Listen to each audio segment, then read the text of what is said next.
Success campus, आपकी सफलता हमारा संकल्प। हेलो एवरीवन, तो कैसे हैं आप सब। तो now today I am here to discuss about another thing of adverb chapter. I hope that उस चीज़ को आप इस घर में देखेंगे और समझने का प्रयास किए होंगे। तो लेट्स टाइम टू नाउ, अब हो चुका है आपको उस चीज़ को आगे देखने का, तो गौर करना है। पहला चीज़ हमारे सामने जुड़ रहा है, तो जो पिछली क्लास में हमने बहुत बेहतर लेवल पे काम किया था उस चीज़ को आप समझे होंगे, तो उससे से आगे फिर हम लोग लेकर आज आगे चलते हैं क्या कहता है। तो गौर करना है पहला चीज़ पे।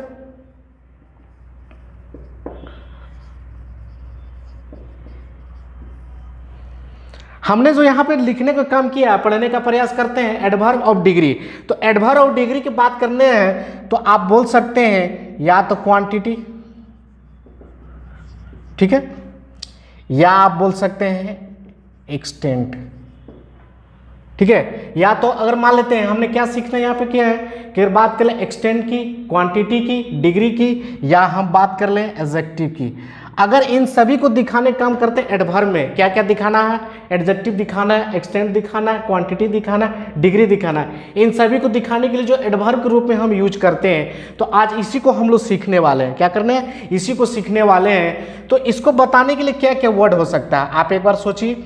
आप बोलने का प्रयास करते हैं, हम लोग जनरली तो बोल देते हैं हाउ मच, क्या बोलते हैं, हाउ मच,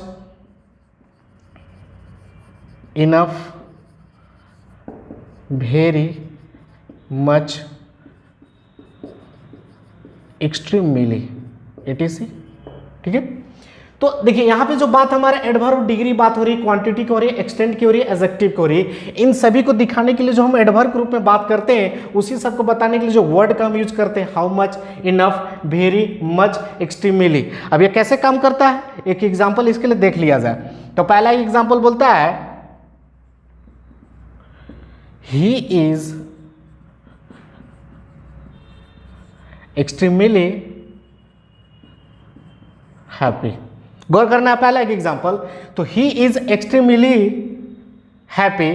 तो हमारे सामने extremely तो जुट रहा है, ठीक है जी, लेकिन इसके बाद जो जुट रहा है हमारा हैप्पी, ये कैसा वर्ड है, इसको अगर नाउन के रूप में या प्रोनाउन के रूप में क्या बोलना होगा, या एडजेक्टिव के रूप में बोलना होगा, या एडवर्ब के रूप में बोलना होगा। तो इसको यहाँ पे क्या मान लेना है, इसको मान लेना है एडजेक्टिव। एडजेक्टिव अगर पूछ दिया जाए कि हैप्पी मेरा कैसा वर्ड है, तो हैप्पी आपसे पूछ दिया जाए तो हैप्पी अपना में क्या है, एडजेक्टिव वर्ड है। और इसी बात को क्वालिफाई करने के लिए जो उससे पहले जो जुट रहा है एक्सट्रीमली, यही अपने आप में क्या बना, हमारा एडवर्ब बना। क्या बना, एडवर्ब बना। क्योंकि इसी बात को क्वालिफाई करने के लिए क्या ही बन रहा है, एडवर्ब बन रहा है। क्योंकि एडजेक्टिव आपको मालूम है कि मैं एक कंसेप्ट आपको पिछले क्लास में भी, इससे पिछले क्लास में आपको बता चुका हूं कि वर्ब या एडजेक्टिव की बात को बताने के लिए जो वर्ड उससे पहले जुड़ता है, यहाँ पे क्या जुड़ रहा है, ये एक्सट्रीमली। तो ये वर्ड अपने आप में क्या बना, एडवर्ब का रूप ले लिया। अब मान लेते हैं कि और एग्जाम्पल आपके लिए ले लिया जाए। जैसे मान लेते हैं शी इज वेरी ब्यूटीफुल, ठीक है।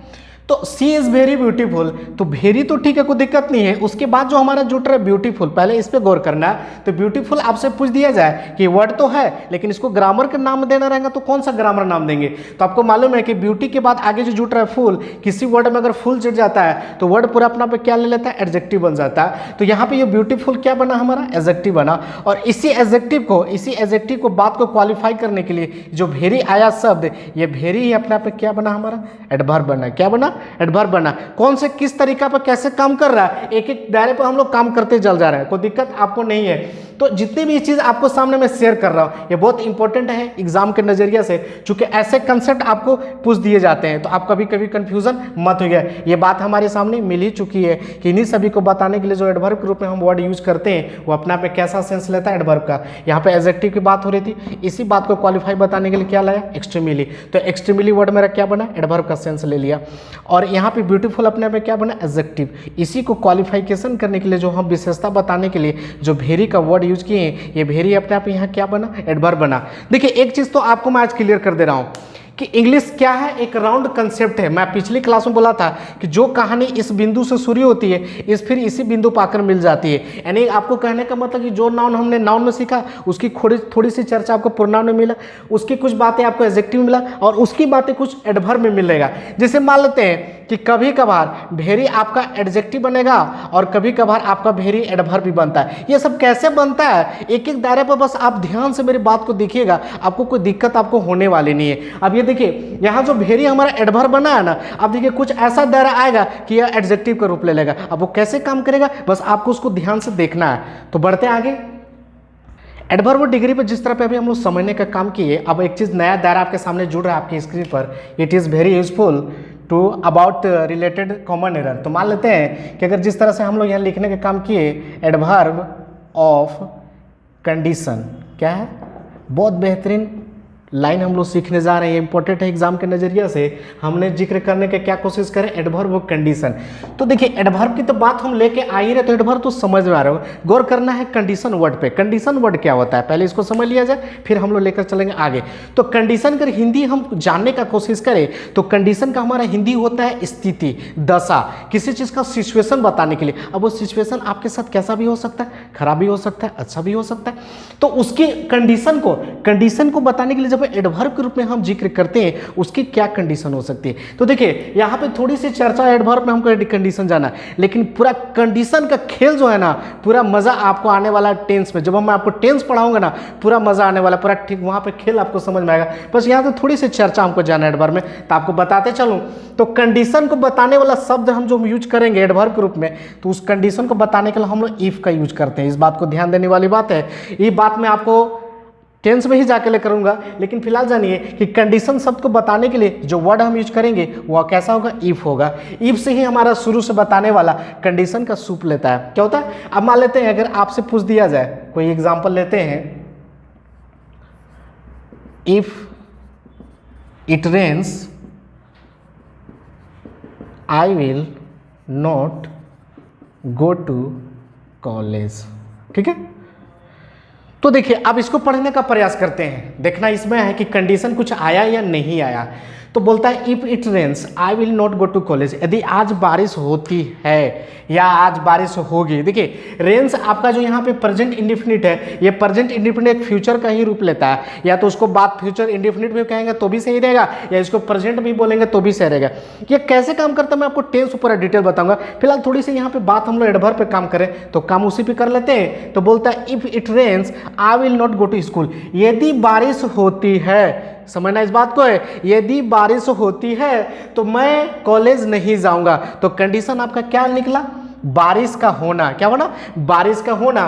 तो इस कंडीशन को बताने के लिए जो वर्ड हमने आपको यूज किया यही अपना पे क्या बना, एडवर्ब बना। क्या बना, एडवर्ब बना। क्योंकि इसी कंडीशन को बताने के लिए, बारिश मेरा होना क्या है, कंडीशन है, इसी कंडीशन को बताने के लिए जो वर्ड हम यहाँ पे इफ यूज किए, ये इफ ही अपने आप में क्या बना, एडवर्ब का रूप ले लिया। यानी कंडीशन शब्द को बताने के लिए हमने क्या लाया, इफ का लाने करते हैं। इफ से ही बताने का हम काम करते हैं किसी भी कंडीशन चीज को। बस थोड़ी सी बात यहाँ पे जानना था, कोई ज्यादा यहाँ पे जानना जरूरी नहीं है। इसका पूरा खेल आपको टेंस में मैं समझ आऊंगा, कोई दिक्कत और घबराने वाली बात नहीं है। तो बढ़ते हैं एक और चीज के साथ, तो देखना है। अब आइए एक बेहतरीन चीज आपके सामने जुड़ गया है आपके चीज के लिए।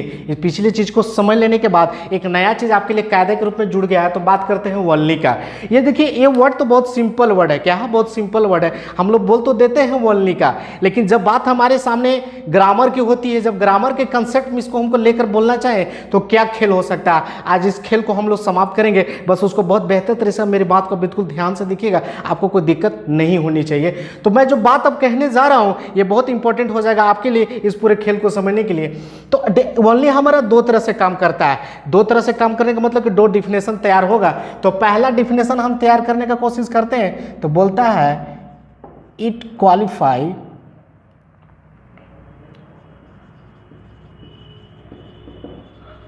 Meaning of the word which it is used, it convey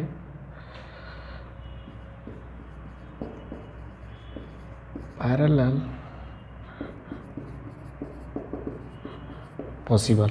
देखिए ओनली का मैंने दो डिफिनेशन आपके सामने तैयार किया, यानी ओनली दो सेंस में काम करता है। तो पहला सेंस हम समझने का प्रयास बोलते हैं it qualify the meaning of the word which it is used.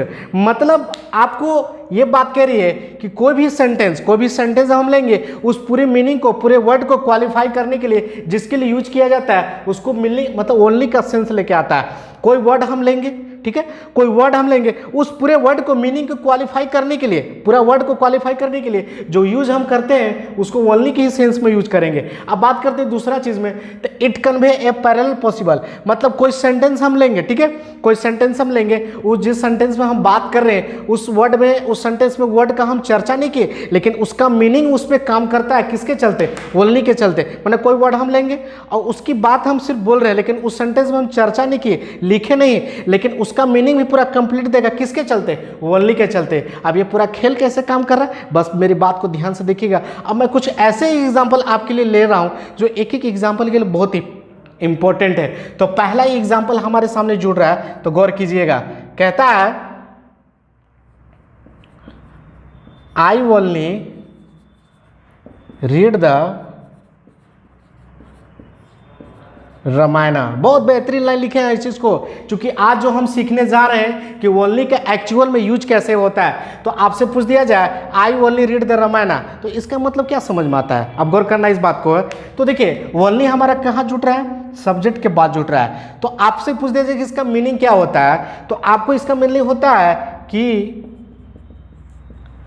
मैं सिर्फ रामायण पढ़ता हूं। क्या होता है, मैं सिर्फ रामायण पढ़ता हूं। मुझको रामायण समझ में आता है या नहीं आता है वो मैटर नहीं है, मैटर ये है कि मैं सिर्फ रामायण पढ़ता हूं। वो रामायण हमको समझ में आया या ना आया वो इंपॉर्टेंट नहीं है, बस क्या होता है मैं सिर्फ रामायण पढ़ता हूं। अब आपको मान लेते हैं कि एक और एग्जांपल लेते हैं। अगर इसी की बात को हम ऐसे लिखना चाहें, only I read the Ramayana, ठीक है, तो अब यहां पे इसका क्या सेंस निकलता है, क्या वही बात बोल दीजिए, जी नहीं, बिल्कुल गलत हो जाएगा। आप बोलना कि चाहे कि only I read the Ramayana. अब यहाँ पे मतलब क्या हुआ कि मेरे घर में या तो मेंबर की बात कर ले या ग्रुप की बात कर ले, तो मेरे मेंबर की बात कर ले या ग्रुप की बात कर ले, तो वहाँ पे बहुत सारे ग्रुप में मेंबर हैं या फैमिली में हमारे बहुत सारे मेंबर हैं, लेकिन उन सभी को छोड़कर सिर्फ रामायण पढ़ने का काम मैं ही करता हूँ। अब यहाँ पे बात बदल रही है, क्योंकि यहाँ पे क्या था कि सब्जेक्ट के बाद जुड़ रहा था, तो बोलता था कि मैं सिर्फ रामायण पढ़ता हूँ, ठीक है, मैं मुझको समझ में आता है या नहीं तो वो मैटर नहीं है, मैटर ये है कि मैं सिर्फ रामायण पढ़ता हूँ। लेकिन अब यहाँ पे क्या जुट रहा है, सब्जेक्ट से पहले जुट रहा है। तो अगर हम बोलने का कोशिश करें only I read the Ramayana, तो इसका हिंदी क्या हो जाएगा, मतलब कि मेरे घर में, या घर की बात कर ले मेंबर की, या ग्रुप की बात कर ले मेंबर की, उन सभी मेंबरों को छोड़कर सिर्फ पढ़ने का काम रामायण कौन करता है, मैं करता हूँ। तो अब यहाँ पे बात खेला समझ में आ रहा होंगे कि ओनली का मतलब क्या हुआ, यानी आप बोल सकते हैं उन सभी को छोड़कर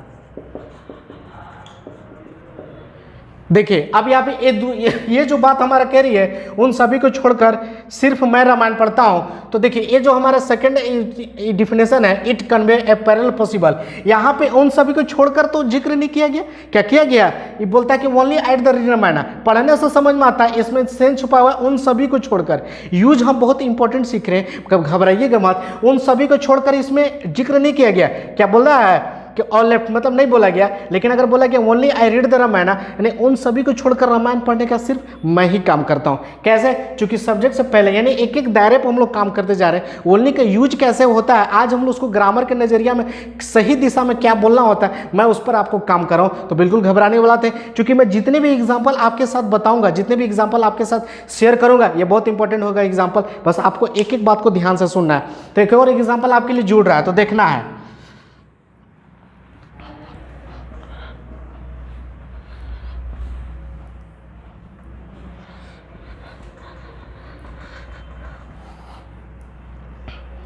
जिस तरह से भी हम लोग दो एग्जाम्पल काम किए, एक तीसरा एक एग्जाम्पल अगर इसी का हम ले लिया जाए तो पढ़ने का प्रयास करते हैं। I read only the Ramayana, ठीक है। तो I read only the Ramayana, इसका मतलब क्या हुआ, क्योंकि ओनली तो हमारा हर जगह आ रहा है। अब इसका मतलब बात भी हमारा एग्जाम्पल वही है, लेकिन क्या सेम बात है? जी नहीं, बिल्कुल गलत है, क्योंकि हम लोग यूज किसका सीख रहे हैं? Only pay. तो अब इसका मतलब यहाँ पे क्या हुआ कि मेरे घर में किताबें तो बहुत सारी है, बहुत सारी किताब है किसी भी सब्जेक्ट की, मैथ, फिजिक्स, केमिस्ट्री, इंग्लिश, जो भी संस्कृत, जो भी आपके सारे किताबें है, लेकिन उन सभी किताबों को छोड़कर आप सिर्फ रामायण पढ़ते। क्या होता है? आप सिर्फ रामायण पढ़ते। क्यों? क्योंकि हमारा यूज कैसे हो रहा है? I read only the Ramayana. मतलब इसका यह मीनिंग क्या निकलता है कि मेरे पास और भी किताबें हैं, लेकिन उन सभी किताब को छोड़कर मैं सिर्फ रामायण पढ़ने का काम करता हूँ। अब गौर करना इस बात को, आप समझ रहे बिल्कुल, बहुत बेहतरीन लाइन पे, तो कोई दिक्कत नहीं है। अब आपसे एक और चीज पूछ दिया जाए, जैसे अगर बोलते हैं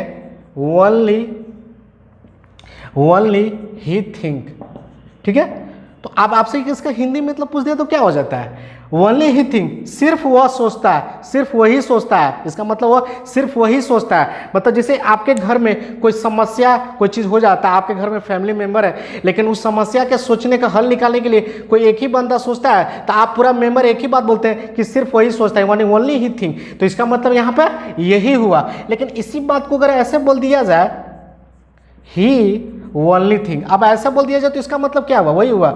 समझना इस बात को है? जी नहीं, बिल्कुल गलत हो जाएगा। आपको एक एक यूज हम सिखा रहे हैं कि ओनली कहाँ पे कैसे लग जा रहा है, तो उसका मीनिंग भी कैसे बदल जाता है। अब यहाँ पे क्या होता है कि अब उसी बात को फिर हम लेते हैं कि जब आपके घर में कोई समस्या, कोई दुविधा होती है, कोई प्रॉब्लम होती है, तो उसकी हल निकालने के लिए जब बात करते हैं तो बोलते हैं ही ओनली थिंग।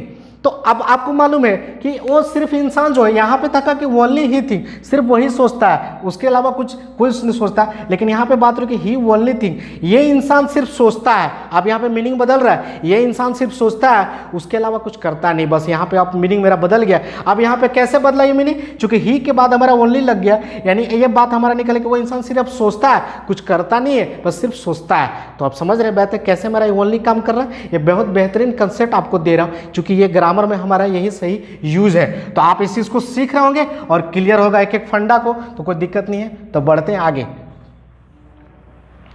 और एक दो एग्जांपल ले लेते हैं, क्योंकि मैं कोई दायरा छोड़ना नहीं चाहता, आपको कोई दिक्कत आपको नहीं होनी चाहिए। एक दो एग्जांपल ले लेते हैं। तो जैसे मान लेते हैं, बोलना चाहिएगा ओनली हिज सन, या आप ऐसे बोलना चाहे हिज ओनली सन। तो इसका मतलब क्या हुआ?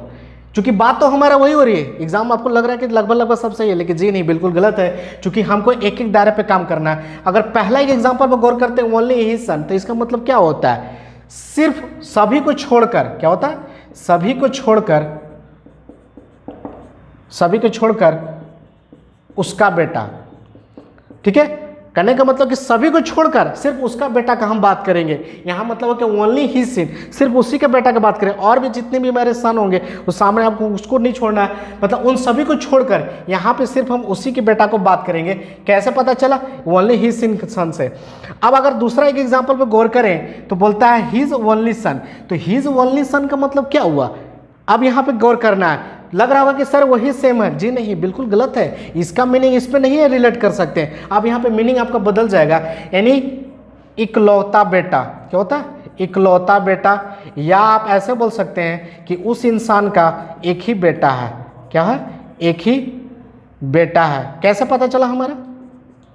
चूंकि हिज ओनली सन कहने से समझ में आता है इकलौता बेटा, या उस इंसान का उसका एक ही बेटा है। और यहाँ पे बात हो रही है ओनली ही सन, मतलब उन सभी को छोड़कर सिर्फ उसी का बेटा का हम बात करेंगे। तो ओनली का यूज हम जिस तरह से आज मैंने आपके साथ बताया, अब आपको कोई दिक्कत नहीं होनी चाहिए। तो आप बहुत सारे सेंटेंस रिलेट करके बता सकते हैं, इतना एग्जाम्पल काफ़ी है, तो कोई दिक्कत नहीं हुई अभी तक। क्लियर है फंडा? तो बढ़ता आगे देखना है। चलिए, अब उसको समझ लेने के बाद एक बेहतरीन चीज़ हमारे सामने कायदे के रूप में जुड़ गया, इसको समझ लिया जाए तो बात करते हैं भेरी की, और इसी के जस्ट ऑपोजिट बात कर ले मच की। तो अब आपको इन दोनों में क्या लड़ाई है समझना इस बात को कि भेरी और मच में क्या डिफरेंस है समझना। तो पहले हम काम कर लेते हैं भेरी पे, फिर बात करते हैं आगे मच पे। तो आइए पहला चीज़ हम लोग भेरी की बात कर लें। तो देखिए, आगे बढ़ने से पहले एक चीज़ जान लीजिए कि पार्टिसिपल के रूप में आज हम लोग सीखना है। क्या है? पार्टिसिपल के रूप में सीखना है। भेरी की बात कर ले या मच के बारे में, इन दोनों को पार्टिसिपल के सेंस में कैसे यूज करते हैं, उस एक एक दायरे को हम लोग सीखने का काम करते हैं। तो पहला हम लोग काम करते हैं भेरी पे। तो पहला हम लोग सीखेंगे भेरी पे। तो देखिए, अब आपको सीखना है, बचपन से आप कुछ जानते होंगे तो बहुत अच्छी बात है, लेकिन आज हम लोग सही जिसमें सीखना होगा कि वेरी का अगर हम यूज करना चाहें तो आगे हम जोड़ने का काम करेंगे। और पार्टिसिपल, तो पार्टिसिपल हमारा कैसा होना चाहिए, प्रेजेंट होना चाहिए। कैसा होना चाहिए, प्रेजेंट होना चाहिए। मैंने क्या सिखाया कि वेरी के बाद अगर आप पार्टिसिपल दिखाने का कोशिश करें तो पार्टिसिपल हमारा कैसा होना चाहिए, प्रेजेंट होना चाहिए। जब अब एक चीज यहाँ पे सीखना है कि जब वेरी के साथ हम प्रेजेंट पार्टिसिपल दिखाने का काम करें तो ये वेरी अपना आप यहाँ क्या बन जाता है, एडजेक्टिव बन जाता है। क्या बन जाता है, एडजेक्टिव। अब इसको एडवर्ब नहीं बोलेंगे, क्योंकि अभी मैंने इसी के बाद चर्चा किया था कि कहाँ पे कैसे बनता है, कौन एडवर्ब कहाँ बन रहा है और वेरी कब एडजेक्टिव बन रहा है। हर चीज का एक दायरा जुड़ रहा है। तो यहाँ पे प्रेजेंट पार्टिसिपल के साथ हम वेरी दिखाने का काम करेंगे तो दिखाएंगे, कोई दिक्कत नहीं है, लेकिन ये वेरी एडवर्ब नहीं बनकर क्या बनेगा, एडजेक्टिव बन जाएगा। तो गौर करना, पहला एक एग्जाम्पल तो बोलता है the lecture was very interest. देखिए अब यहां जो बात हो रही है the lecture was very interest, तो वेरी तो ठीक है, कोई दिक्कत नहीं है, लेकिन वेरी के बाद हम पार्टिसिपल दिखाने की कोशिश करें तो ये कैसा पार्टिसिपल है, कोई पार्टिसिपल है, जी नहीं, बिल्कुल गलत है। यानी इसको क्या बना लेंगे हम, ing सफिक्स कर लेंगे, यानी इसको V4 बनाएंगे। यानी अब मेरा क्या बन गया, प्रेजेंट पार्टिसिपल बना। क्या बना, पार्टिसिपल बना। अब यानी ये प्रेजेंट पार्टिसिपल बना तो ये जो वेरी हमारा सामने आया ये क्या बना, हमारा एडजेक्टिव बना। क्यों बना, क्योंकि इसके साथ हमारा प्रेजेंट पार्टिसिपल जुट रहा है। इंटरेस्टिंग कहना ज़्यादा बेटर होगा, इंटरेस्ट कहना बिल्कुल गलत होगा। यानी आप यहाँ पे क्या बोलेंगे, the lecture was very interesting. यानी ये बात कहना सही होगा, क्योंकि वेरी के बाद अगर हम पार्टिसिपल का जोड़ने का काम करेंगे तो पार्टिसिपल हमारा जुटेगा, लेकिन कैसा जुटेगा, प्रेजेंट पार्टिसिपल जुटेगा। अब प्रेजेंट पार्टिसिपल जोड़ने से मतलब क्या होता है कि किसी भी वर्ब में ing जोड़ देना, वो वर्ब होना चाहिए, उसमें ing जोड़ देंगे तो प्रेजेंट पार्टिसिपल का रूप ले लेगा। और जब ये प्रेजेंट पार्टिसिपल का रूप ले लिया तो यहाँ वेरी किस सेंस में बदल गया, ये वेरी अपना में क्या बना, एडजेक्टिव बना। कोई दिक्कत नहीं है। तो एक एक चीज को और देखने हैं, एक चीज को और एक एग्जाम्पल ले लेते हैं। चलिए इसीलिए एक और एग्जांपल ले लिए, तो बोलता है she is very boring to him. तो वेरी तो ठीक है, कोई दिक्कत नहीं है, लेकिन इसके बाद जो हमारा जुट रहा है ये कैसा वर्ड है, पढ़ने का प्रयास करते हैं, बोरिंग। यानी इसमें ing लगा हुआ है, यानी इसको हम प्रेजेंट पार्टिसिपल बोल सकते हैं, कोई दिक्कत नहीं होनी चाहिए इसको बताने में। और जब प्रेजेंट पार्टिसिपल हमारा जुड़ चुका है तो इससे पहले हमारा वेरी तो काम कर ही रहा है। यानी वेरी तो जुटा, लेकिन किस सेंस में जुटा, एडजेक्टिव के सेंस में जुटा। इस बात को भी ध्यान रखना है। यानी प्रेजेंट पार्टिसिपल के साथ हम दिखाने काम करें वेरी तो कोई दिक्कत नहीं, लेकिन ये वेरी मेरा क्या बेटा, एडजेक्टिव बना, कोई दिक्कत नहीं है। तो आगे बढ़ते हैं, तो देखना आइए वेरी के काम करने के बाद अब इस चीज़ के लिए उसका दूसरा बात हमारे सामने जुड़ गया, मच। तो मच को हम दिखाने का प्रयास करेंगे पार्टिसिपल रूप में। तो पार्टिसिपल तो दिखा सकते हैं, लेकिन कैसा पार्टिसिपल, पास्ट पार्टिसिपल। मेरा पार्टिसिपल कैसा होना चाहिए, पास्ट होना चाहिए। यानी पास्ट कहने से समझ में आता है वर्ब का थर्ड फॉर्म। कैसा होना चाहिए, वर्ब का थर्ड फॉर्म। यानी आप देख लेते इसके मान लेते हैं कि अगर हम इसका एक एग्जाम्पल लेना चाहें तो बोलने का प्रयास करते हैं,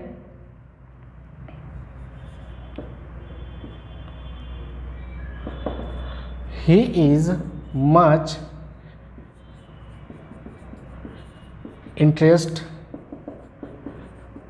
in this job। चलिए आपके लिए एग्जाम्पल जुड़ गया है, बोलता है he is much interest in this job। तो देखिए मच के बाद हमारे सामने क्या जुटना चाहिए, पार्टिसिपल। यानी पार्टिसिपल को हम दिखाने की कोशिश करेंगे तो कैसा होना चाहिए, पास्ट होना चाहिए। जब ये पास्ट पार्टिसिपल होना चाहिए तो ये मच अपना पे क्या बनता है, एडजेक्टिव बनता है। क्या बनता है, एडजेक्टिव बनता है। तो मच तो हमारा जुट गया है, लेकिन इसके बाद जो हमारा जुट रहा वर्ड है कैसा वर्ड है, सिंपल लग रहा है आपको, कोई दिक्कत अभी तक नहीं है। लेकिन आपको एक चीज ध्यान देना है कि मच को हम जब भी दिखाएंगे पार्टिसिपल्स का होना चाहिए तो कैसा होना चाहिए, पास्ट होना चाहिए। ये तो V1 के फॉर्म में लग रहा है, यानी इसको हम क्या बनाएंगे, ईडी। क्या बनाएंगे, ईडी। यानी इसको हम पास्ट बनाएंगे, क्या बनाएंगे, पास्ट बनाएंगे।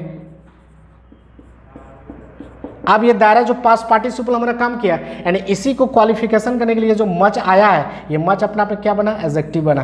कभी कभार कैसे बनता है, एडवर्ब बन रहा है, कभी एडजेक्टिव बन रहा है। तो कैसे बन रहा है इस बात को भी ध्यान रखना, कभी कंफ्यूज मत होइएगा। क्योंकि यहाँ पे मच एडजेक्टिव का रूप कैसे लिया, क्योंकि इसके बाद आगे जुट रहा है हमारा पास्ट पार्टिसिपल, और जब मच के साथ पास्ट पार्टिसिपल दिखाने का काम करेंगे तो मच अपना पे एडजेक्टिव का रूप ले लेता है। तो अभी तक कोई दिक्कत हमारी होने वाली नहीं है, बहुत क्लियर है फंडा। तो आज जो जिस तरह से हम आपको मिलकर एक एक चीज़ पर काम किया, बहुत बेहतरीन चीज़ है, तो समझ में आया होगा इस चीज़ को। फिर आपको जिस तरह से मैं ओनली का रूप में आपको बताया, कोई ओनली का और कोई यूज होगा तो आप हमें जरूर कमेंट में बताइएगा, फिर मैं उस पर आपको जरूर चर्चा करूंगा। तो आज इस कहानी को आज आपके साथ मिलकर हम यही रोकते हैं। बस इस वीडियो को ज़्यादा से ज़्यादा शेयर करें और इस वीडियो को शुरू से अंत तक जरूर देखें, लाइक करें, सब्सक्राइब करें। फिर हमें बताएं, अगले क्लास में मिलते हैं, तब तक के लिए थैंक यू।